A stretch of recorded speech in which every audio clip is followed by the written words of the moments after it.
BA, BCom, BSc, MA, MCom करें विश्व की सबसे बड़ी यूनिवर्सिटी इग्नू से। सॉल्व असाइनमेंट्स और गाइड बुक्स प्राप्त करें। संपर्क करें Mahakal computers, DAV PG college के पास, पंच मंदिरा मोड़ से दाहिने, सिवान। बताइए, आज तक भाजपा अकेले नहीं लड़ पाई। कूद कूद के कोई नेता आता है, जाता है, आता है, जाता है, लेकिन हिम्मत देखिए, है ही नहीं, जिगर नहीं है। फलना तक ये हमारे नेता रहेंगे, चिल्ला तक ये हमारे नेता रहेंगे। अरे लड़ो ना अकेले। हाँ, क्या मजबूरी है, लड़ो। बीजेपी दे रहे हैं, बीजेपी को भाजपा में औकात कहाँ जो हमारा चुनौती भी स्वीकार कर सके। औकात है ही नहीं इन लोगों में।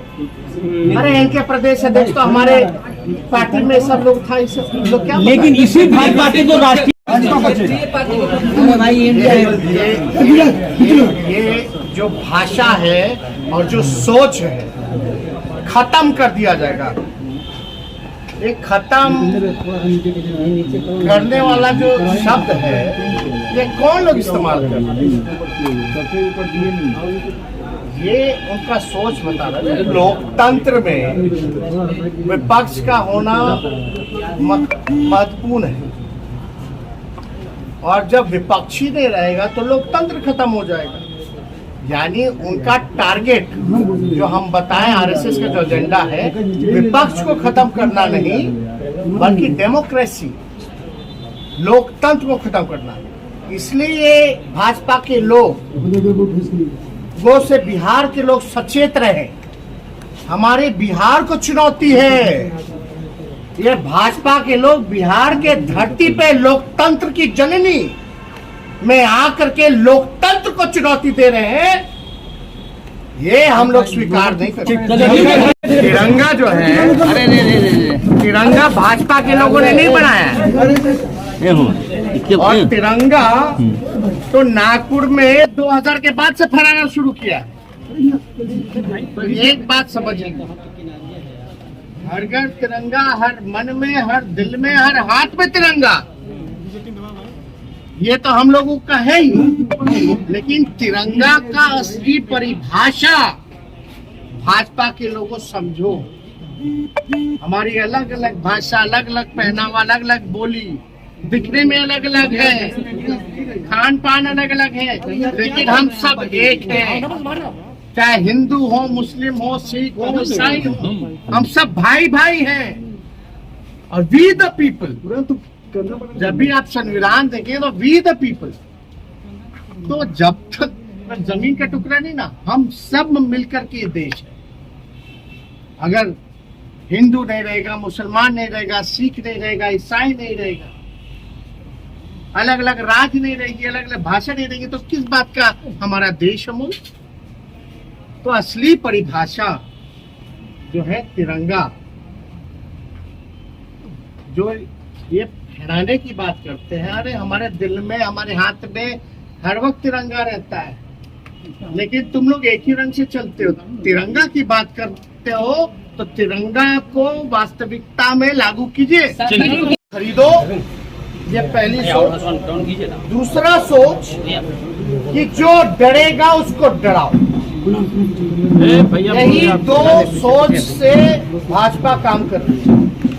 और अफसोस है, तरस है, आता है हमको उस जांच एजेंसियों पे कि आज एक गुलाम के रूप में लोग काम कर रहे हैं। और मैं दावे के साथ कह सकता हूँ कि जो जांच अधिकारी इन सारी चीजों में लिप्त हैं, जो विपक्षी नेताओं के यहाँ झूठा मुकदमा करके फंसाने का काम करते हैं, उनका प्रमोशन तुरंत हो जाता है।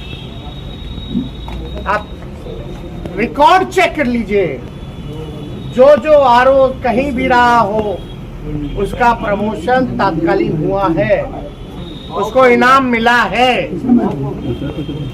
चिंता इस बात की करनी चाहिए कि जो लोग कहते थे कि नोटबंदी के बाद भ्रष्टाचार मिटेगा, आतंकवादी घटनाएं घटेंगी, आज उनके शासन में भ्रष्टाचार बढ़ा है, देश के संपत्तियों को बेचा जा रहा है, और आतंकवादी घटनाएं बिहार जैसी धरती पर जो है लोग पकड़ा, जांच में नाम में शामिल जांचों में आ रहा है।